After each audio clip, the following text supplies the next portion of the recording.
So thanks. It's hard to talk after such a great talk. So thanks for that. Um, I'm here to discuss the work we do on quantum machine learning. Oh, I hear me. Maybe you're talking too loud. Can you hear me now? You still hear the echo? Okay, fine. We'll try to go anyway.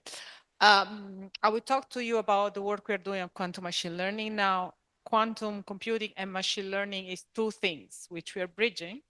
I feel it's kind of like the audience I have in front of me here. There's artificial intelligence experts, there's quantum computing experts. So please bear with me. This talk is meant for both.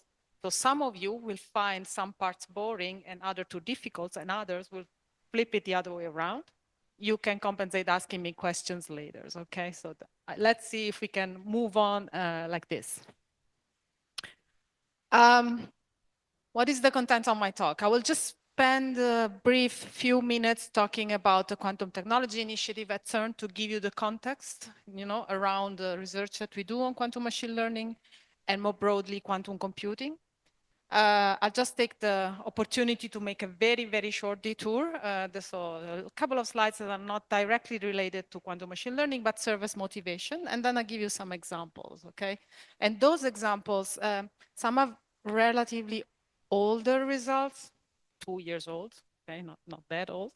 Others are more recent, but I chose them really because I wanted to make or to answer a certain number of questions, okay, that I think might be useful for really bringing together the two communities. And then I will conclude. Late, probably. Now, I don't need to describe what CERN is. I'm pretty sure you know CERN very well, but I wanted to stress that what we do is physics, and our goal is to answer physics questions. So the, the, the question might arise on why are we interested in quantum technologies? And I get this question actually many, many times from people that are not at CERN, but also from colleagues from CERN. Why are we working on quantum technologies? Why do we have an initiative? Why does it matter? And the point is that there are a lot of technologies that exist at CERN that we realized can be actually very beneficial to the development of quantum technologies more broadly. And this starts from anything that has to do with, more hardware-related questions and quantum communications, quantum computing. You can think of examples such as some technologies that we develop for our accelerators and networks that can be used for improving or designing new kinds of qubits, for example. But obviously also the other way around. So we think there is a lot of potential in introducing those technologies in high energy physics research, both at the level of hardware, and in that case, I'm talking mostly about the concept of introducing quantum sensors for future detectors. And you will hear more about this with Michael Dozer, who will talk after me from CERN. But also, for example, and this is actually the core of what I want to tell you about, accelerating or improving our, let's say, next computing model for the next generation experiment. So our areas of research follow along the lines I just mentioned. There is a part of QTI that deals with the CERN quantum technology platforms. What does it mean? Exactly what I said before. Identifying the technologies that we have at CERN that can contribute to new advancement in quantum technologies. An example is superconducting radio frequency cavities. Those are key elements in the structures of accelerators, and they can be used as sensors. Well, they can be reconfigured and then tuned to be sensors that can be part of quantum communication networks, that can be part of quantum computers, okay? They can be examples of qubits, and they can be in the, how do you say that? Parts in the parts of the readout chain. How do you actually build the output pipeline for a qubit? Then there is an area that is dedicated to hybrid quantum computing, and I stress hybrid because in spite of the fact that I do believe that at some point we will reach the status of fault-tolerant quantum computers, even those wouldn't be a end-to-end solution for computing problems in high energy physics. We are always going to be in a hybrid setup. And so for me and for the community in general, I think it's great to understand that already at this stage, this is a pretty strong and pretty well-walked, I would say, direction, path that the community is taken. And then, of course, this area of quantum communications and networks, we are not that interested in topics related to security per se. We don't work much on cryptography. Well, we don't work at all, let me rephrase, on cryptographies. But that aspect is interesting for us from the point of view of networking and so walking towards the path of distributed computing, distributed quantum computing. Of course, collaboration is very, very important. I want to stress that QTI is actually a very small team at CERN, specifically for the quantum computing part, but also sensing, I would say. Most of the work we do in collaboration with external institutes and students that come and work with us at CERN, PhD students in particular. And I wanted to show this slide that at scientific level, you know, maybe it's not the most important, but it gives you a glimpse of what it actually means to work at CERN. This is the description of a collaboration framework that we were able to set up. I'm very proud of it, because you cannot imagine how difficult it was to get all of our colleagues that work in the different areas at CERN to agreeing to a common framework for collaboration across a multiple set of different topics. Okay, so I just took my time. This is an achievement that we reached a few months ago. It's something that can be used to build collaborations with industries, with academic partners, with other labs. It can be used to bring students at CERN. It can be used to share resources. And so it is a very, very flexible. Now, let's go back to science. I just quickly mentioned what are the objectives across the main scientific areas. So I mentioned the high energy physics computing model. It is clear, well, you're probably very well aware of WSG and the LHC computing network, computing grid. This is a very specific approach to computing. We were leading the field 20 years ago. WSCG has been instrumental for all of the physics results of the community for the past 20 years.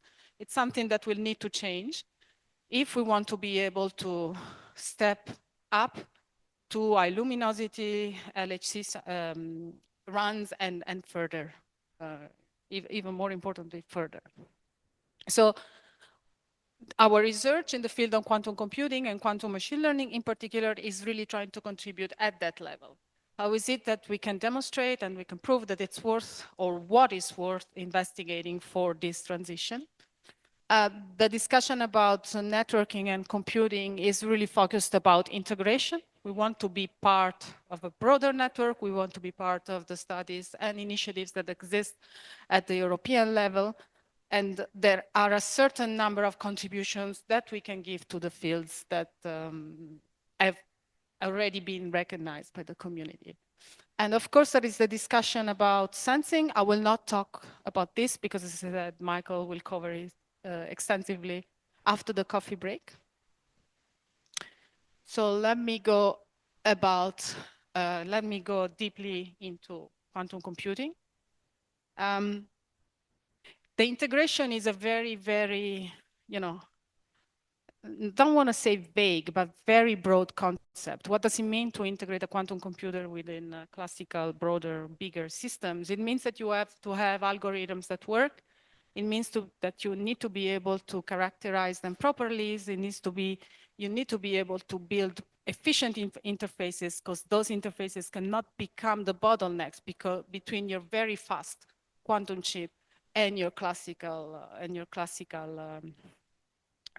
infrastructure. It means that you need to be able to have frameworks and protocols that users and scientists can feel comfortable in using and help developing and leverage. So there are actually a lot of, and I'm not even talking about the hardware discussion and hardware and infrastructure discussion and all of this. So it is clear that there are a lot of different aspects that need to be taken into account. And this, for me, it's possible only if from the very beginning, the problem is tested within the confines on problems that are as possible. So you need to have in mind very realistic applications and use cases if you want to get the design of all this infrastructure right. And I'm happy to be challenged by HPC experts here. Again, this for us is instrumental. We are looking towards what the next high energy physics computing model will be. There are different quantum computing paradigms that exist today. Most of the people are actually interested in gate-based quantum computers. In some sense, those are seen more generic. You build an algorithm the same, in a similar way, kind of, you would classically, so you can combine a certain number of operations, specific quantum transformations, and then this can reproduce a behavior you're interested in. But there are also other approaches that can actually be very beneficial for specific tasks.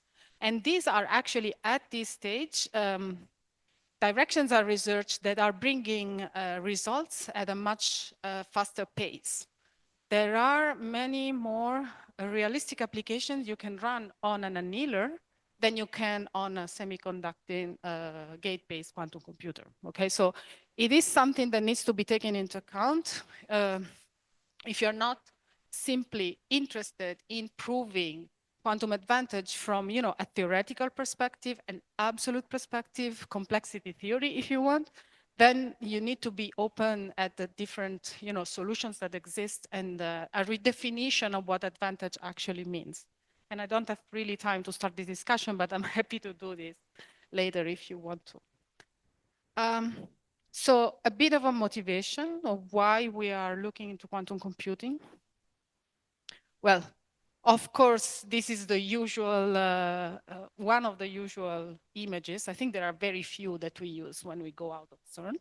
This is an example of how a heavy ion collision could look in the Atlas detectors when LHC starts running at high Lumi. Yes, it's extremely complex. Yes, we will need to be able to disentangle a lot of collisions that happen at the same time. This is the final goal, but it's a goal that is far away in time. We are not at the level of being able to solve this with a quantum computer today. I want to stress it right away. But this is a problem because we know that even classical computing will not allow us to solve this easily, okay? So this is again a plot, this is Atlas again, and I think it's from 2022 version. Yes, 2022 estimate of how the resources dedicated to, Atlas data processing would evolve over time. You can see the big jump from where the high luminosity run of the LHC is expected to start. And you can also see that whatever estimate you, or let's say a very large number of estimates about how the computing will evolve, whether you want to be more or less conservative, will not fall within the expected evolution of the technology, taking into account funding. Okay, this is not just a technological issue, of course. So it is clear that there is R&D that has to happen, okay, at a many different levels. One of the things we are exploring is quantum computing. There are very specific challenges also at the level of theory simulation, data processing, its complexity of the data, it's one. But there are then very, very specific questions that theorists cannot easily answer without the use of very large computing, classical computing resources, or possibly a quantum computer. And again, we can go into the details of this if anybody is specifically interested in one of those problems.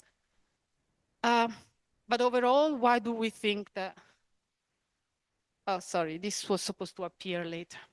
So why do we think that a quantum computer could do better?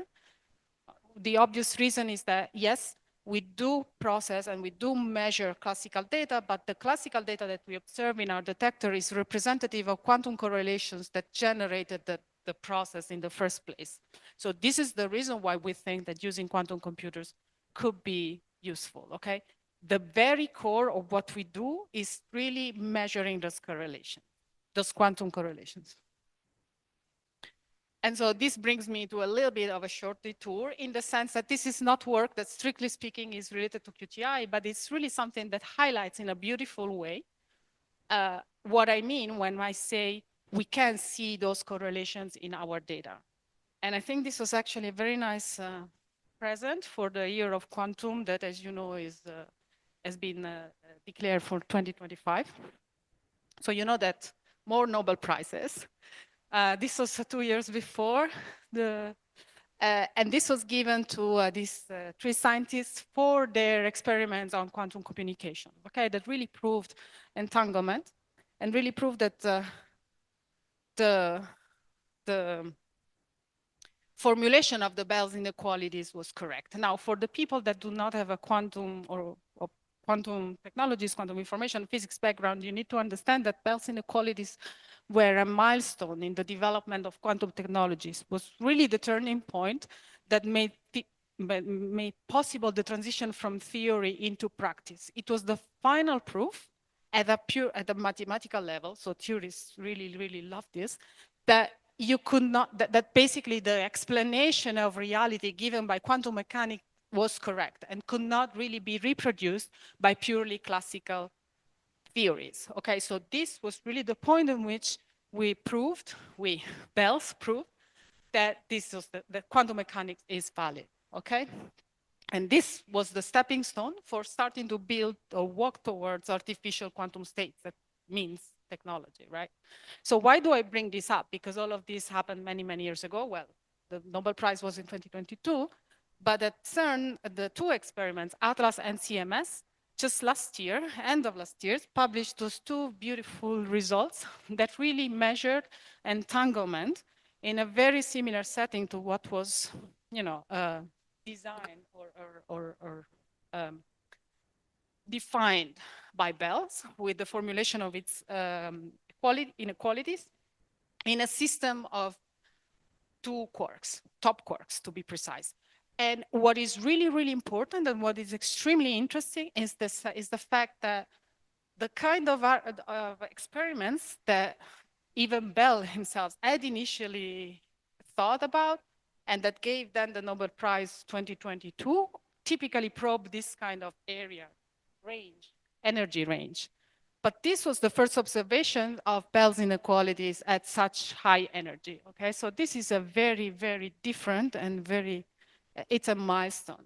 It does prove that we can measure quantum correlations in our data. So we're good. We can do quantum computing on high energy physics data. And you're supposed to laugh about it. Please do. Thanks. Okay, so let's go to QML, otherwise I spend all of my time on the introduction. So what is the concept of QML? Because there are actually two main interpretations I use, and they're both valid, they're both interests. So modern interpretation is more like two lines of research. I will focus on one, okay? So which one is this? Before we go there, I want you, all the quantum information experts to take a step back and try to think of quantum computing, quantum mechanics properties as a computer science would think about them, because this is really, really important in actually trying to design and explain the behavior of our algorithms, okay? So the idea of introducing the idea of quantum computing is related to introducing quantum mechanics concept to enhance and improve computations of some kind. And this has a series of very, very interesting reformulations, I would say. So when we talk about the problem or the properties of superpositions, we're talking in terms of computer science of parallelism. So this is the famous exponential speed that people talk about. Now, this is a very theoretical concept. Is this actually realized when you build your algorithm? This is a very, very important question. The concept of entanglement is the concept of correlations of quantum nature. In principle, this means, from a computing point of view, that we think that we hope to be able to leverage entanglement to actually represent correlations that are much more complex than the one that we can represent with classical systems. And this leads to the concept of intractability. Can I solve a problem with a quantum computer that I cannot solve classically? Then there is the nature of the operations that can be implemented on a quantum systems that need to follow a certain number of properties and requirements. They are specifically called unitary transformation. It means that, can we think about reversible computing? Is a quantum algorithm reversible in nature, by design? Is it something we can leverage? The output is a measurement, and it happens according to a probabilistic law. It's the Born rule. Does it mean that we're building stochastic computation? There is a very beautiful set of models that describe stochastic computation in the classical domain. There is the concept of no cloning theorem. The information is secure because a quantum state cannot be cloned. I mean, in general terms and for specific, actually not in general terms, for specific setups. Then there is the discussion about coherence and isolation of a quantum state. What does this imply in terms of error and stability of a measurement, and finally the reproducibility of my measurement? Because of what I said before, the measurement is an operation that is probabilistic in nature. And when we do measure a state, a quantum state, the state collapse. What does this tell us about the reproducibility of our algorithm? Those are general questions. They're extremely important also in the domain of quantum machine learning. So why did I say that? Because quantum machine learnings are actually a very small, I would say, category of algorithms that are defined within the broader set of quantum algorithms that exists and that people have been modeling, implementing, and trying. In this context, what I mean is I'm trying to use quantum computing to improve machine learning, to build better trainable systems, okay? There is a lot of research that goes in the opposite direction, which is the idea of using classical machine learning and AI to improve quantum systems. This is very, very, very interesting. It's not what I'm talking about here today.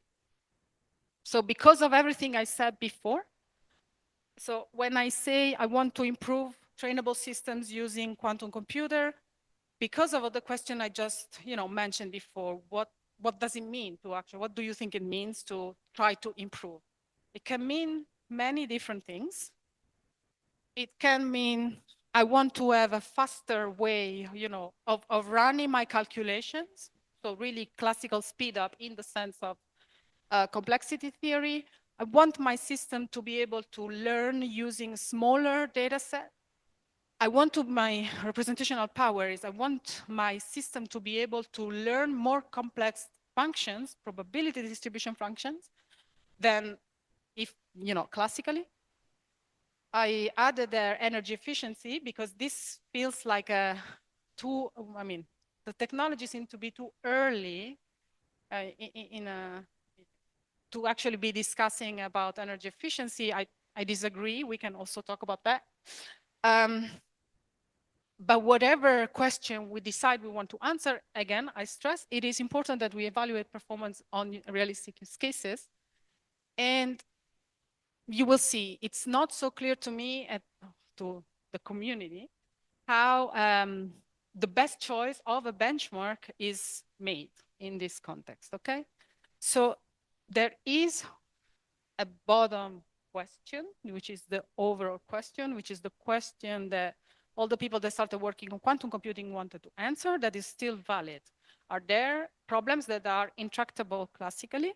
This is still valid also in the case of quantum machine learning, but again, it's not the only question that you might want to answer.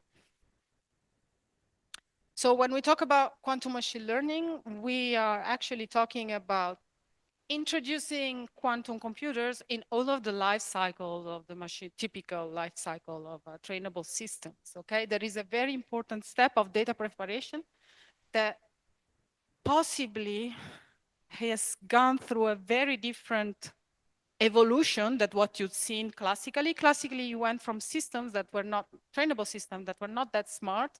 And so a lot of pre-processing and domain knowledge was needed by the data scientists to prepare the data in such a way that the machine learning could actually interpret it and perform its task. Then the ability of deeper and deeper systems, so with the rise of deep learning, to actually interpret the data in a way that it's more profound or more detailed, as was said before, than humans, kind of erase the need for this step. So it is actually clear at this stage that deep learning models can reach better performances if they are shown the raw data, not the one that the people have processed and possibly biased. Now, in the case of quantum machine learning algorithms, unfortunately, we do need to do and to work very hard on the data preparation steps. And on one hand, there are two reasons for this. One reason is the current status of the technology. It is limited in the size of the problem that can be solved, and therefore we need to make our problem small and tractable. On the other hand, it really has to do with what it means to transform a classical problem, so a classical data point, into a quantum state. Okay? So the data embedding, data preparation step is extremely, extremely important. Then there is the problem of the concept of model definition. What are the most suitable trainable systems that can be implemented on quantum computers?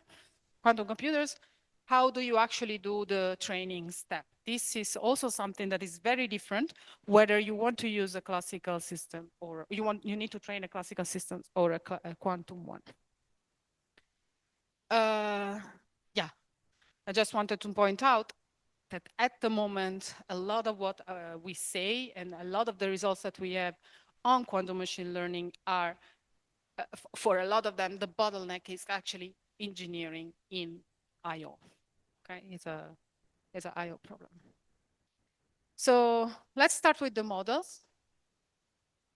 For all of the, I mean, if the people that work on AI here, we were talking about ChatGPT before, we were talking about the great advancement of AI for science, you need to look back a little bit at the history.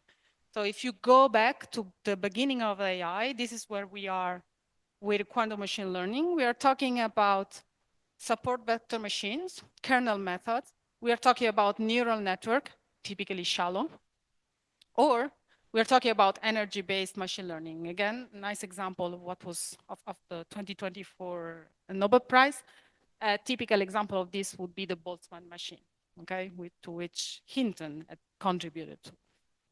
So those are the three most important models that the community is looking into today.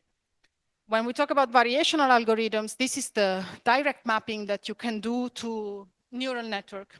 You would have a quantum system that is a quantum algorithm that is parameterized by a certain number of parameters that need to be optimized at training time. So what you would do is to take your data, embed it in a quantum state, run it through your parametric algorithm, your neural network, read out the result, build a cost function, a classical cost function in most cases. Sometimes you can build the cost function as a quantum state and read out and measure later on.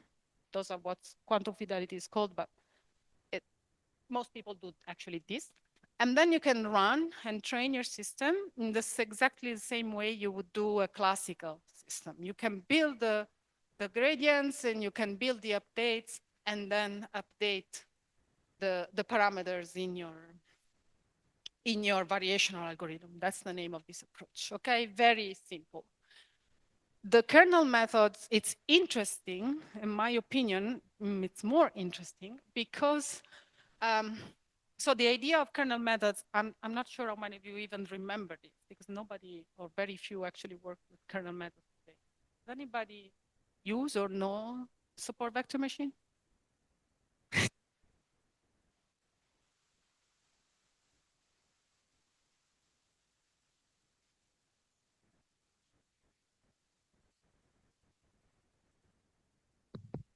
It was me, So why it is interesting? Because a kernel method performs a transformation from the initial space into a new space in which, in principle, the problem that you want to solve is simpler, has a better formulation.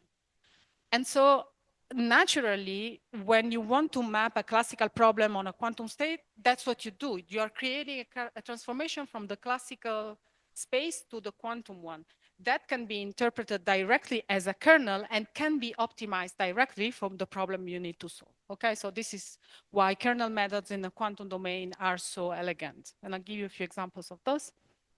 And then there is, of course, the idea of energy-based machine learning. Again, you make your initial quantum state in such a way that it can represent a problem, typically an optimization problem that you have, the state of the untrained neural network, and then you can let it evolve or drive it towards a lower energy state.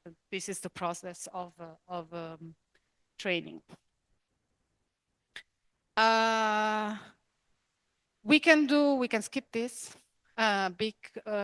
Well, typically, the typical way of running gradient optimizations on a quantum computer would rely on gradient-based optimization, same as in the classical domain, with the caveat that this can be much more time-consuming depending on the models. So it might be preferable to actually use different approaches that can introduce a little bit of stochasticity. This is an example, and that can help with the problem of barren plateaus. Are you familiar with the concept of barren plateau? Please, someone tell me. Yeah, okay, I can see it mostly on this side. What happened here? You're not listening to me. So who knows what mountain this is? I come from CERN. So what mountain is that? Please, in the area. Mont Blanc, yeah, exactly. So this is Mont Blanc. And this is a little bit trickier. Who knows what this is? Yes, that's Bryce Canyon in Utah National Park. This is a beautiful place. Now, if you want to find in principle, theoretically, if you want to find your way, go home from here or somewhere here. I mean, I think that apart from dying in the glaciers, the way down should be much clearer if you need to go down Mont Blanc than if you need to find your way through the canyon. And the reason is that the optimization problem in this case is very simple. Through gradient studies, you can always find the steepest way down. Assuming you don't kill yourself in the process, you will reach the valley pretty fast. Now, in this case, you are in a landscape where you can fall in a lot of very small, very narrow, very shallow dip that will make it impossible for you to reach a point that might be even very, very close to where you started from. Now, this is the situation. This is very much what you risk when you implement your optimization problem from a classical state, from a classical implementation to a quantum one. Because the problem is that, I'll get more to it, but I'll tell you more about this. But the problem is that the fact that your quantum state is exponentially larger, and the fact that you want to use it in the best possible way to leverage this exponential speed up I mentioned at the beginning, makes it so that your optimization landscape is getting flatter and flatter, and with less features, with variations that become smaller and smaller, too small to navigate. And this is a problem that increases with the size of your algorithm, and in particular, the depth of your algorithm. Okay.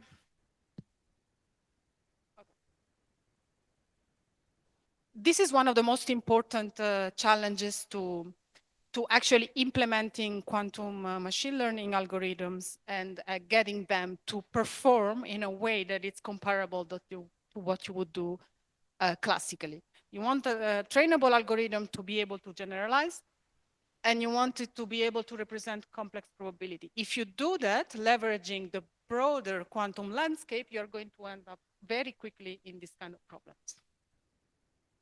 We can, a noise, meaning the fact that you're actually talking about systems that are not coherent, that will degrade and change their status over time, makes this even worse. So I'll give you a few examples in which this is shown.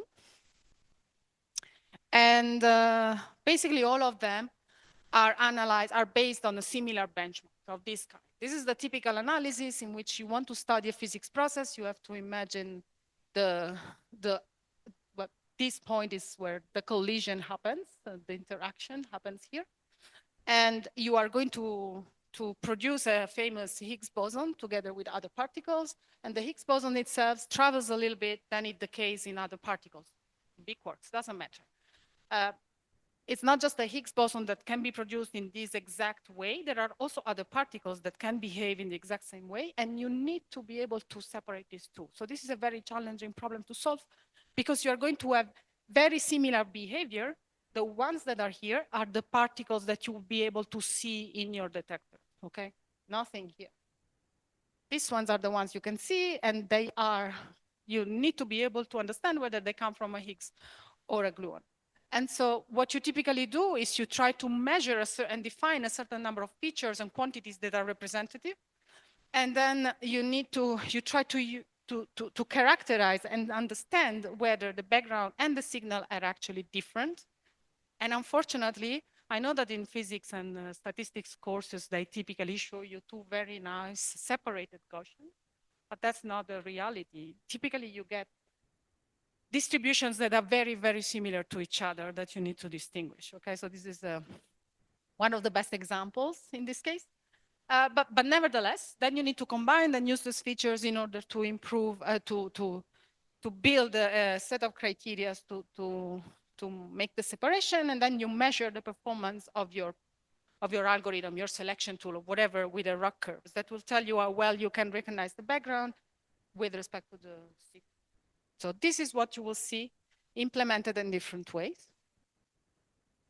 Now, the first question I want to answer is whether we can actually lever exponential advantage using quantum machine learning, okay? Oh, sorry, I have a few black slides still. So one of the problems that I mentioned very briefly before is if I want to leverage exponential advantage, I need to cover as much of the Hilbert space, of the quantum space, as I can. And this is a property that is called expressivity or expressibility, depending who you ask. And so ideally, if I set up a kernel method approach, what I'm going to do is to map my classical data on the quantum space, trying to cover it as much as possible. So I'm going to build a highly expressive kernel. What I see is that this is going to cause my data to scatter around a much broader area, become much more sparse. And what I'm actually creating is problem of loss of prediction power. And we have actually observed this because if we run our tests on this exact problem, what we're going to see is that if I just try to use as much, I build a kernel trying to use as much of the quantum space as I can, I'm going to get a performance that is so bad that is below the random, okay? The other way around, sorry. I'm reading it the other way around. That is close to the random. And it's certainly much, much worse than what I could do classically, okay? So I spread out my data in the quantum space and I have reduced the performance of my tool.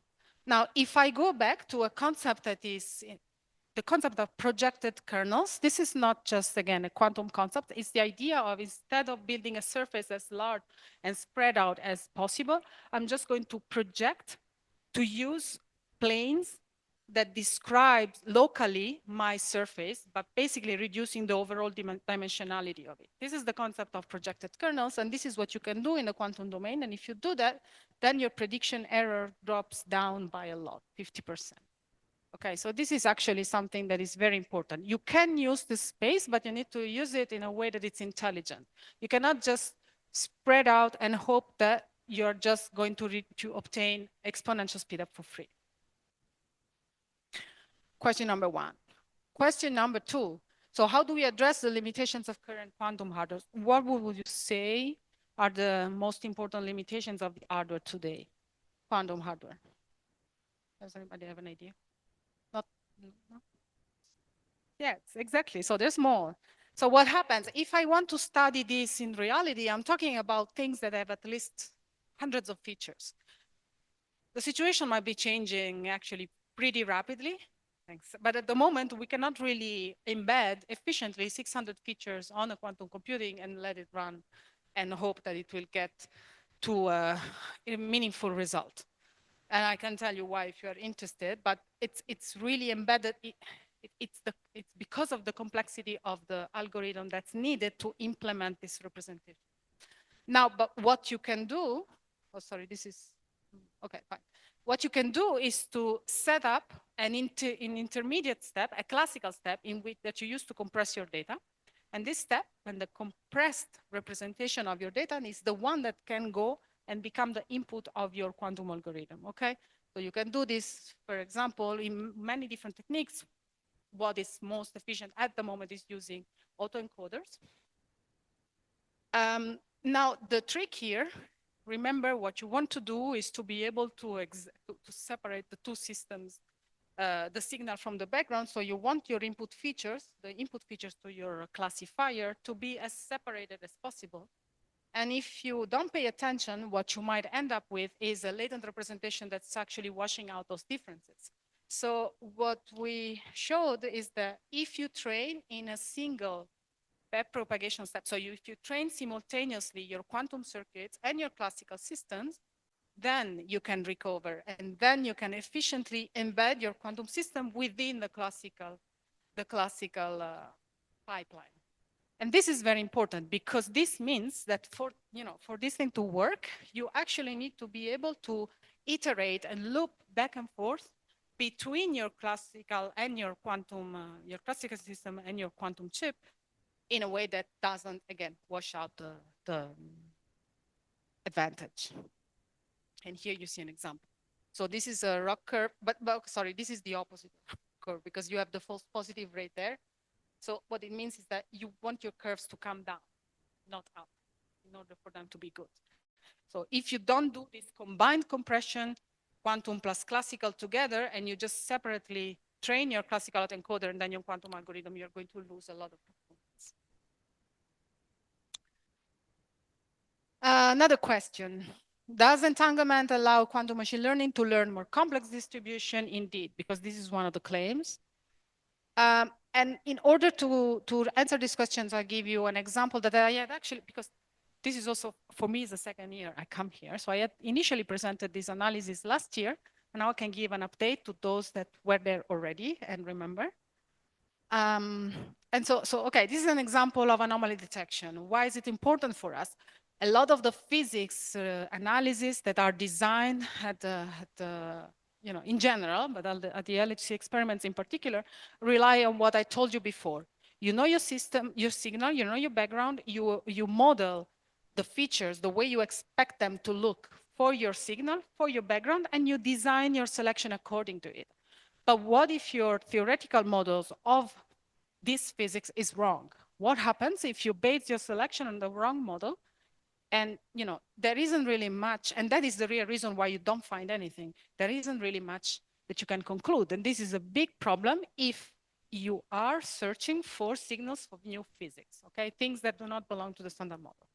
So a typical approach for this is the idea of anomaly detection. You want to go beyond what you already know, and you want to treat what you don't know, indeed, as something you don't know. You do not want to make assumption on that. And so you can build a very similar pipeline to what I showed you before. Now, for those that are interested into the details, these pipelines combine a neural network approach, an autoencoder, with a kernel-based method. So there is no direct single training step that can happen here. So in this case, the two systems are the initial data compression and the kernel and the support vector machine are trained independently. But basically, this is our anomaly detection tool. And this, as before, takes the same Higgs to BB bar problem and compresses it. And so what did we do? We started to look into the properties of these kernel machines and study its performance according to their quantity of entanglement, so the level of quantumness that you have in those systems. And this is the new plot, okay, that was not there last year. And these are a certain number of tests that we started to run up to using 24 qubits. And so each point corresponds to an experiment, different number of qubits. You can see 24 here. We start with very few, 4. By the way, it means that if I'm using 4 qubits, I have compressed the Higgs boson problem into a 4 features problem. Okay, if I use 24 qubits, it means that I have reduced my 600 features to 24 features. Okay, so this is a detail that needs to be clear. And then When I move along the axis, I'm making experiments, increasing the amount of entanglement that I have in my quantum circuit. And what happens is that, and this is a ratio that tells me how good the quantum system is doing with respect to the classical. Again, I can give you details if you are interested, but what happens is that the first point is the point where there is no entanglement in my circuit. And then I start to add a little bit of entanglement between the qubits. And what I see is that the performance of the quantum system suddenly rises. Okay, it jumps all the way to 40 to being 14 times higher than the classical system. Okay, this is a very, very important step. After a while, there is no point in me adding additional entanglement into the system. I'm making the system too complete. I'm hitting the problem of convergence again, but also complexity of the tool with respect to complexity of the problem. Okay? And I don't answer this question, obviously. We can talk about it. Just last thing before we conclude. I wanted to give you an example that illustrates a very, very different approach to try and understand whether these systems can be useful, okay? It's not always a matter of absolute advantage. It can be a matter of there are problems in which it's not ideal for me to spend the time and time again to gather the data I need for my experiments, for training a classical agent, for example. This is the case in some experimental hole where you need to test the performance of beams within a linear accelerator. So the problem of optimizing the beam within an accelerator can be implemented as a reinforcement learning problem, where you have a certain number of parameters that you use for tuning and a certain number of monitors that will tell you how close to the nominal value your beams, your particle beams are. And what you need to do is be able to actually adjust this in real time. And real time, it's important. That's why reinforcement learning is the way to go. So what happens is that if you implement a quantum system, if you use a quantum computer, in this case, this is an example of using an annealer, for training a reinforcement learning agent, then what you will see is that the quantum implementation massively outperforms the classical one. What you see here is in blue, the performance of the quantum system, and in red, the classical one. Here are the training steps, and this is the optimality, how good you're doing, okay? And we had to add this little thing here because the improvement is exponential. You can't even see in only a few steps, the quantum system reaches optimality, while the classical one takes hundreds and hundreds of them. And this is actually a general behavior because we tested the quantum network with respect to scanning a certain number of models that could actually compete for the same problem. And you can see that if you look at the size of the network and the number of training steps, then you are orders of magnitude smaller and faster than any classical solution. Okay, so I am at the end of my slide. I want to skip the last, which was in any case the most, let me go to this. So quantum machine learning tools are very, very interesting. Those are models that can be used. We are confident we can use them for basically any kind of task that you can think of in our, let's say, experimental setup or theory setup. They work. Now, the problem is it worth going that direction? There are still a lot of questions that need to be answered before we actually go there. In particular, I didn't stress this very much, but gradient-based optimization is suboptimal for the system because it means running quantum circuits many, many times, and you really don't want to do that. So working towards better algorithms for learning, it's a very, very important step in which the two communities can work together. And I don't know if you're familiar with the concept of reservoir computing, but this is another concept that had been proposed many, many years ago, and is coming back now as an option for training quantum systems. The other problem that needs to be defined is how do we define quantum advantage?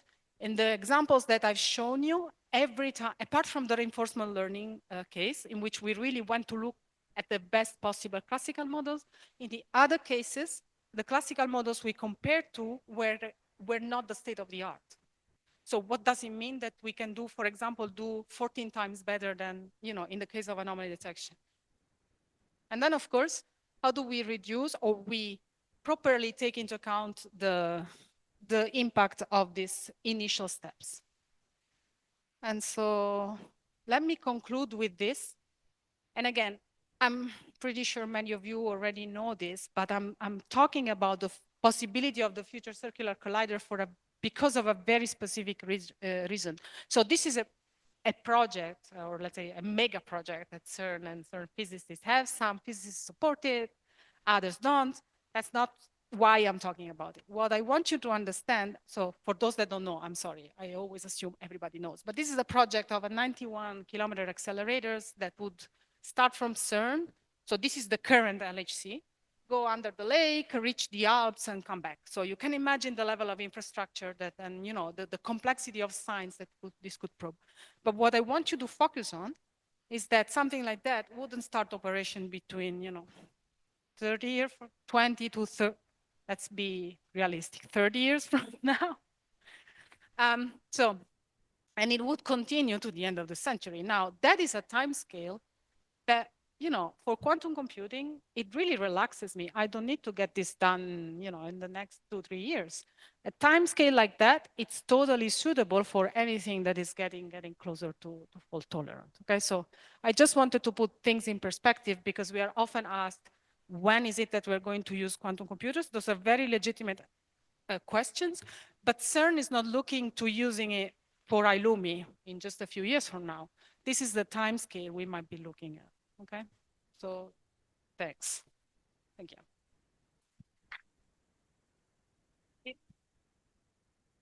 Thank you very much, Sofia. And I really appreciate that the organizers gave you not only 20 minutes, but 45, because usually you didn't have time to say all of these details, which was very important.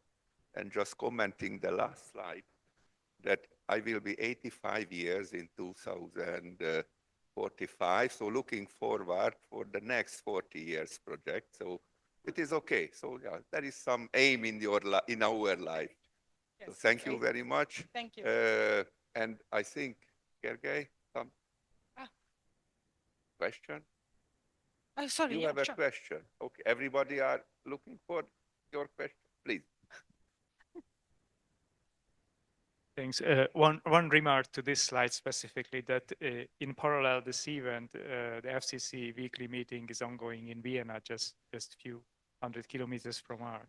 And it was also mentioned that the quantum computing will play a very key role in the development. So you see, thank you for pointing it out. It is two-sided conversation. The other question of mine was related to the quantum noise part of your talk. And the question is, this what you it was more before, just before you started to explain the Higgs boson stuff. But okay, the question is quite simple. So you what you mentioned is mainly quantum noise effect. Yeah. So it was mainly stochastic and uncorrelated noise. What you are focused on in the talk.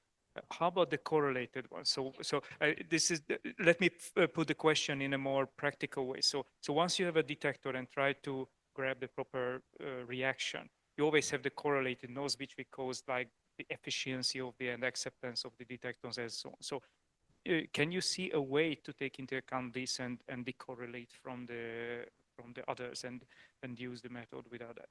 But wait, you're talking about noise and so uncertainties that are connected to the data. To the data that we to the detectors itself. So the detectors so itself. the input data, not the computing part. Okay, so but this will be, I mean, in the data you will have this. Yes, we will have that noise that we need to be able to model. And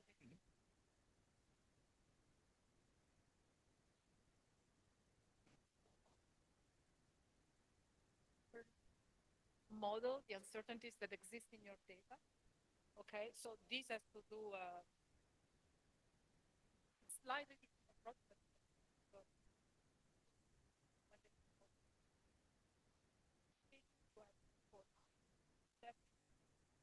And with respect to quantum computing, it would work the same way. So you could use you can parameterize your noise, and you can introduce it in your training process as an additional parameter to optimize. So basically, it will give you a certain. Oh, sorry, I talk too much. I'm Italian after all. It will give you an envelope.